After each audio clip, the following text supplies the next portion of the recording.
Everyone, welcome to our YouTube channel Physics by Chirag sir. Today we are going to discuss about zeroth law of thermodynamics. तो सबसे पहले आपको लग रहा होगा कि जीरोथ कोई साइंटिस्ट का नाम नहीं है. ओके, जीरो थर्मोडायनामिक्स के टोटल हमने 3 लॉज देखे हैं, बट ये 3 लॉज के पहले और एक लॉज आया था जिसको नेम डिफाइन नहीं किया गया था. तो स्टार्टिंग में आया हुआ है, इसके लिए इसको नाम दिया गया जीरोथ मतलब zeroth law of thermodynamics mean starting law. तो जीरोथ लॉ ऑफ थर्मोडायनामिक्स क्या बताता है और हमारी रियल लाइफ में इसका कोई यूज है क्या, ये हमें देखना होगा. Okay, zeroth law of thermodynamics हम रियल लाइफ में कहां पे यूज करते हैं, इसका एप्लीकेशन क्या है, वो देखना बहुत इंपॉर्टेंट है. बिकॉज एक चीज है जो हम कभी भी हमें बुखार आता है तब हम यूज करते हैं, और ये चीज हमारे लिए बहुत इंपॉर्टेंट होता है. और यही कंसेप्ट को हम यूज क्यों कर रहे हैं, क्योंकि वो जो पर्टिकुलर डिवाइस है वो टोटली पूरा का पूरा जीरोथ लॉ ऑफ थर्मोडायनामिक्स को यूज करता है. तो देखो कौन सा है. फर्स्ट ऑफ ऑल हम देखेंगे कि जीरोथ लॉ ऑफ थर्मोडायनामिक्स होता क्या है. तो जीरोथ लॉ ऑफ थर्मोडायनामिक्स होता है, अगर एक बॉडी मान लो यहां पे है बॉडी वन,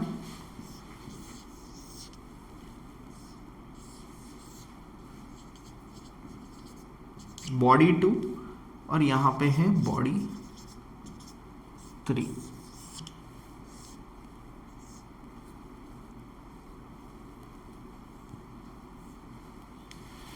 देखो, अगर बॉडी 1 ये अगर थर्मल इक्विलिब्रियम, लास्ट लेक्चर में हमने डिस्कस किया हुआ है कि थर्मल इक्विलिब्रियम होता क्या है, कि एक्सचेंज करता है हीट को एक्सचेंज करता है, तो उसको कहते हैं थर्मल इक्विलिब्रियम. जब तक हीट करता है जैसे कि उसका टेम्परेचर क्या हो नहीं जाता है, सेम नहीं हो जाता है दो बॉडी का. तो देखो, whenever the zeroth law of thermodynamics क्या बोलता है, whenever the body A which is in a thermal equilibrium with the body B, and if the body A is thermal equilibrium with the body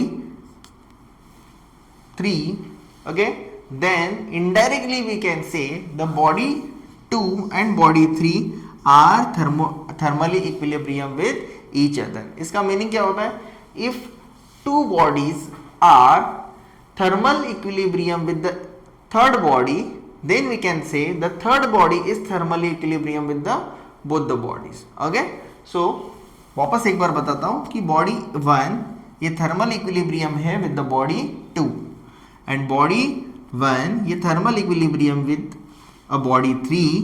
then indirectly क्या होगा, तो zeroth law के हिसाब से कि बॉडी 2 और बॉडी 3 भी क्या रहेगी, थर्मली इक्विलिब्रियम रहेगी एक दूसरे के साथ. ओके, तो इसको ही हम कहते हैं जीरोथ लॉ ऑफ थर्मोडायनामिक्स. और जो मैंने अभी एग्जांपल बताया था आपको, वो एग्जांपल है थर्मोमीटर.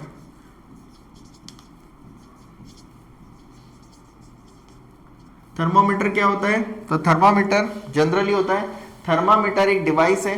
ओके, जो हम जब भी हमें बुखार आता है तो थर्मामीटर हम यूज करते हैं. ओके, तो थर्मामीटर हम क्या करते हैं कि जनरली हमारे फीवर को मेजर करने के लिए हम लोग यूज करते हैं.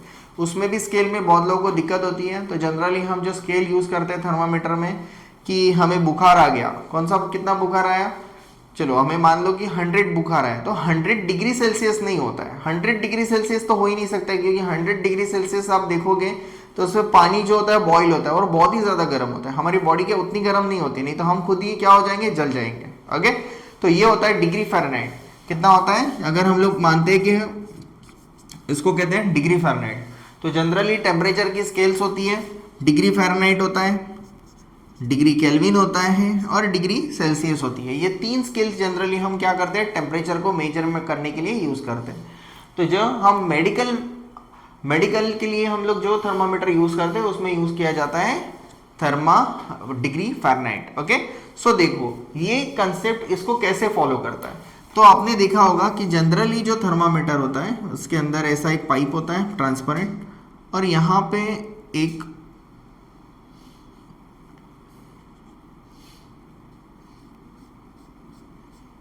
बल्ब होता है. ओके, तो ये पर्टिकुलर बल्ब में आपको सबको पता होगा, इसमें होता है मर्क्यूरी. मर्क्यूरी क्यों यूज किया जाता है, इसके दो रीजन होता है, ओके। और यहाँ पे होती है टेम्परेचर स्केल्स।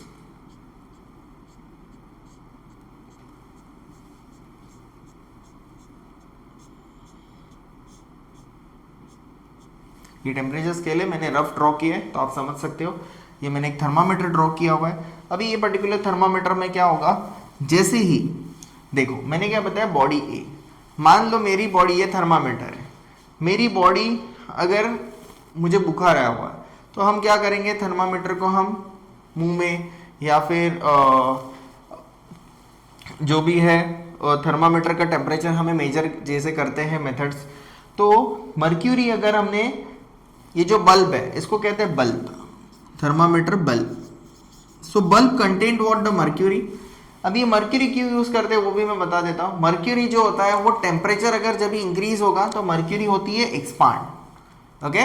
मर्क्यूरी होता है एक्सपांड, टेम्परेचर कम होगा तो मर्क्यूरी हो जाएगी कॉन्ट्रैक्ट, तो इसके लिए मर्क्यूरी यूज करते हैं। और सेकेंड रीजन, मर्क्यूरी जो होती है, mercury is a more cohesive material, मतलब खुद के बॉन्ड्स को वो पकड़ के रखता है, उसको कहते हैं cohesive.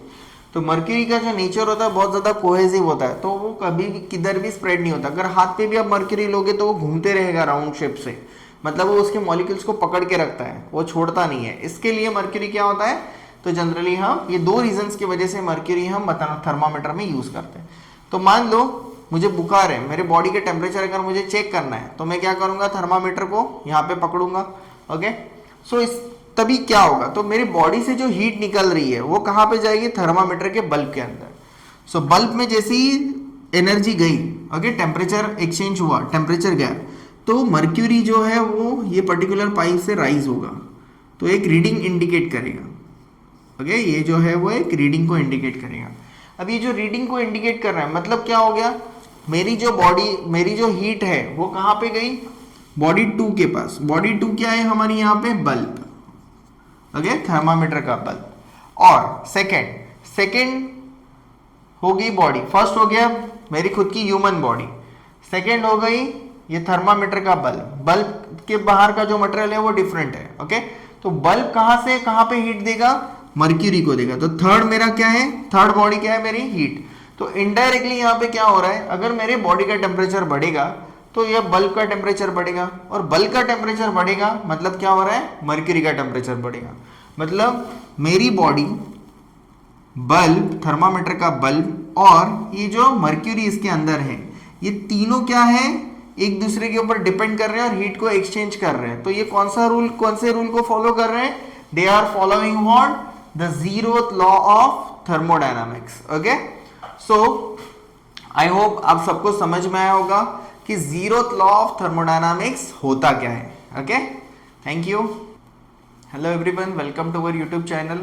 Today we are going to discuss about the thermodynamics, okay. तो थर्मोडायनामिक्स के जो सब टॉपिक है, सबसे इंपॉर्टेंट टॉपिक होता है, जैसे कि होता है हीट,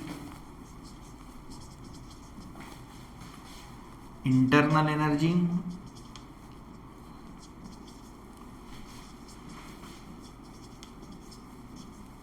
एंड वर्क डन।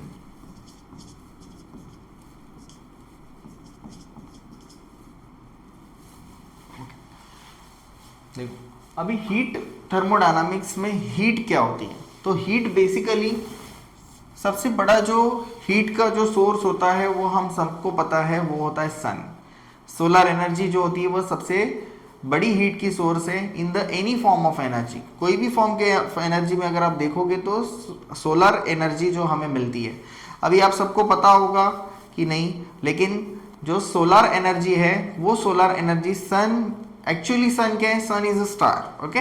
तो स्टार के अंदर आप देखोगे तो इसमें क्या होती है, generally it is made up of the hydrogen. Hydrogen में क्या होता है, डिफ्यूजन होता है, और हमें वो डिफ्यूजन से हमें क्या मिलती है, एनर्जी मिलती है। और यही एनर्जी की वजह से होता है डे, जनरली डे में हमें वो लाइट मिलती है, ओके। सो मेजर सोर्स हमारा अभी तक भी क्या है, सन है। तो हीट एनर्जी का मतलब होता है कि जनरली ये जो हीट एनर्जी है वो नेचर में एग्जिस्ट करती है। हमारी बॉडी भी क्या करती है, हीट को ट्रांसफर करती है। जैसे भी हम अगर क्या करते हैं, कोई भी अगर हम मोशन करते हैं या फिर कोई भी हम मूवमेंट करते हैं तो हमारी बॉडी क्या करती है, हीट को रिलीज करती है। ये आप जनरली देख सकते हो कि अगर आप कोई क्लासरूम में बैठे हो या कहीं पे बैठे हो और आपका अगर फ्रेंड कोई अगर बहुत ज़्यादा भाग दौड़ करके आया हुआ है और वो बैठा है, आप ऑलरेडी स्टेबल हो क्लासरूम के अंदर, बट क्या होगा कि आपको फील होगा कि उसकी बॉडी से बहुत ज़्यादा हीट निकल रही है। ओके, सो ये किसके वजह से होता है? ये हमारी बॉडी जो थर्मल इक्विलिब्रियम मेंटेन करने के लिए ट्राई करती है उसकी वजह से होता है। ओके, सो हीट को जनरली हम थर्मोडायनामिक्स में डिनोट करेंगे बाई लेटर क्यू। ओके, इसका जो यूनिट होता है हीट का वो होता है जूल कैलोरी। 1 कैलोरी का मीनिंग, 1 कैलोरी जो होती है वो 4.18 जूल होती है। ओके, कैलोरी भी लेते हैं या फिर किलो कैलोरी लेते हैं। 1 kilo calorie is nothing but 1000 calorie. Okay, so basically heat जो होती है वो कोई भी सब्सटेंस को अगर आप हीट देते हो, मान लो अगर अपने ये मार्कर को हीट कर रहे हो, ओके, सो हीट जब हम इसको करेंगे तो क्या होगा, इसका टेम्परेचर जो होता है वो बढ़ता है। तो टेम्परेचर कैसे बढ़ता है, इसके पीछे भी क्या होता है, एक रीजन होता है, वो हम आगे देखेंगे। हीट से ही होती है इंटरनल एनर्जी। हर एक सब्सटेंस के पास होती है अपनी इंटरनल एनर्जी। जैसे कि हम इसको हीट को इंक्रीज करेंगे, ओके, तो इसके अंदर की जो मॉलिक्यूल्स है, मॉलिक्यूल्स क्या करते हैं, रैंडम मोशन में मूव करते हैं, they are moving in a random motion. तो रैंडम मोशन की वजह से क्या होता है, जो फिक्स मॉलिक्यूल्स और जो रैंडम मोशन में मूव होने वाले मॉलिक्यूल्स, इसके बीच में क्या होता है, फ्रिक्शन होता है, और वो फ्रिक्शन की वजह से क्या होती है, तो हीट जो होती है वो इंक्रीज होती है, और वही पर्टिकुलर एनर्जी को हम कहते हैं इंटरनल एनर्जी। और ये इंटरनल एनर्जी को हम डिनोट करते हैं बाई लेटर यू। ऑब्वियसली ये एनर्जी है तो इसका भी यूनिट रहेगा जूल। ओके, आई होप आपको समझ में आता होगा कि इंटरनल एनर्जी होती क्या है। कोई भी सब्सटेंस आप ले लो, मान लो आपने अगर कोई मेटल का प्लेट लिया हुआ है, तो ये आप मेटल के प्लेट को अगर आप हीट कर रहे हो, तो हीट करने के टाइम क्या होता है कि जैसे भी अगर आपने दूसरे एंड को पकड़ के रखा है और एक साइड से आप उसको हीट कर रहे हो, ओके, मान लो ये रॉड है और ये रॉड को आप क्या कर रहे हो, हीट कर रहे हो।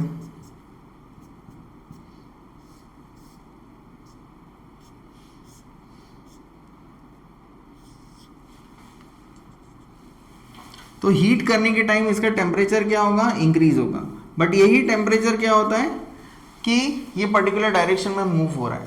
ओके, सो यहाँ पे भी हम हाथ लगाएंगे तो क्या होगा, हमें हीट फील होगी। तो ये किसकी वजह से होता है, ये जनरली जो इसके अंदर इंटरनल एनर्जी होती है, एनर्जी जैसे ही इसमें बढ़ेगी हीट प्रोड्यूस होगी। ओके, तो हीट की वजह से इसका टेम्परेचर बढ़ेगा, और इसमें क्या होगा, कैसे टेम्परेचर बढ़ेगा, तो इसके जो मॉलिक्यूल्स है, मॉलिक्यूल्स क्या करेंगे, रैंडम मोशन में मूव होंगे, और वो क्या होगा, इसका टेम्परेचर को इंक्रीज करेंगे, और ज़्यादा जैसे टेम्परेचर इंक्रीज होगा तो ये जो हीट है वो हीट ये पर्टिकुलर डायरेक्शन में मूव होती दिखाई देगी।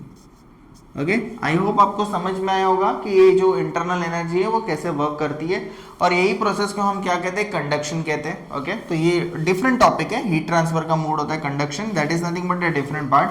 बट जो मॉलिक्यूल की रैंडमनेस है वो इंक्रीज जब होगी ज़्यादा तो क्या होगी, इंटरनल एनर्जी होगी। नेक्स्ट होता है वर्क डन। वर्क डन क्या होता है, तो बेसिकली अगर इंटरनल एनर्जी कंप्लीटली ऑक्यूपाई, हम कोई सिस्टम को अगर हीट प्रोड्यूस कर रहे हैं और अगर उसका इंटरनल एनर्जी सैचुरेशन लेवल पे चला गया कि इसके आगे उसका इंटरनल एनर्जी नहीं बढ़ेगा, तो वो आगे बढ़ के क्या होता है, तो जनरली वर्क डन में कन्वर्ट होता है। ओके, जैसे कि मैं आपको बताता हूँ, वर्क डन को हम डिनोट करते हैं बाई लेटर डब्ल्यू, एंड इसका भी यूनिट होता है जूल। देखो तीनों का यूनिट जूल है, जूल जूल एंड जूल, क्योंकि वर्क डन क्या होता है, तो जनरली एनर्जी और वर्क डन दोनों रिलेटेड होते हैं। एनर्जी क्या होती है, तो it is tendency to perform work, मतलब हमारे पास जितनी एनर्जी रहेगी, हम जितना एनर्जी यूटिलाइज करेंगे उतना ही हम क्या कर सकते हैं, काम कर सकते हैं। ओके, सो ये हो गया वर्क डन। अभी फर्स्ट लॉ ऑफ थर्मोडायनामिक्स क्या होता है, मैं आपको डायरेक्टली बताता हूं। First law of thermodynamics, first law of thermodynamics होता है Q is equals to U plus W। इसका मतलब होता है कि जैसे ही अगर हम कोई सब्सटेंस को हीट देंगे तो उसके कैपेसिटी, देखो यहाँ पे मैं इसको हीट दे रहा हूँ, तो इसके कैपेसिटी से क्या होगा, इसका टेम्परेचर इंक्रीज होगा। मतलब क्या होगा, टेम्परेचर इंक्रीज होता है तब हमारी इंटरनल एनर्जी इंक्रीज होती है। तो यहाँ पे इसके लिए यहाँ पे इसको डेल यूज करते हैं। डेल का मीनिंग होता है change. Okay, so del U क्या होगा, इसका हीट इंक्रीज होगा, और हीट इंक्रीज हो, इंटरनल एनर्जी इंक्रीज होने के बाद ये क्या होगी, वर्क डन में कन्वर्ट होती है। तो वर्क डन जो जनरली हम कंसिडर करते हैं थर्मोडायनामिक्स में या फिर इंजन में, वो work done basically piston cylinder arrangement के साथ होता है। ओके, तो ये यहाँ पे सिलेंडर है और ये इसका क्या है, पिस्टन है। अगर इसमें कोई गैस अगर आपने रखा है और हम आप इसको क्या कर रहे हो, हीट कर रहे हो, ये बर्नर मैंने लगाया है, बर्नर का डायग्राम है। बर्नर में अगर मैंने हीट लगाया यहाँ पे तो ये फ्रिक्शनलेस होना चाहिए पिस्टन। ओके, और जैसे ही इसके गैसेस जो है वो क्या होगा, देखो मैंने गैस को हीट, मैंने यहाँ पे बर्नर को हीट किया, बर्नर से हीट किया, तो यहाँ पे जो वॉल्यूम है, ओके, इसमें गैस है। गैस क्या है, हमारा सिस्टम है। मैं सिस्टम का लेक्चर आपको बताने वाला हूँ, सिस्टम हम लोग आगे पढ़ेंगे। तो यहाँ पे गैस क्या होगा, गैस का टेम्परेचर बढ़ेगा। गैस का टेम्परेचर बढ़ेगा तो उसकी इंटरनल एनर्जी बढ़ेगी ऑब्वियसली, और इंटरनल एनर्जी बढ़ेगी तो ये क्या होगा, गैस एक्सपांड होना स्टार्ट हो जाएगा। तो गैस जैसे एक्सपांड होगा तो वॉल ऑफ द पिस्टन के ऊपर वो प्रेशर एक्सर्ट करेगा, और प्रेशर की वजह से पिस्टन क्या होगा, मूव होगा। पिस्टन मूव हुआ तो क्या होगा, फोर्स इनटू डिस्प्लेसमेंट, इसको ही हम कहेंगे वर्क डन। और यही पिस्टन का जो वर्क डन है वो हम क्या करते हैं, इंजन के बाद में यूटिलाइज करते हैं। ओके, तो आई होप सबको समझ में आया होगा कि हीट क्या होती है, थर्मोडायनामिक्स में हीट क्या होती है, इंटरनल एनर्जी क्या होती है और वर्क डन क्या होता है, और तीनों कंबाइनली कैसे काम करते हैं। ओके, तो ये मेन कंसेप्ट्स हैं।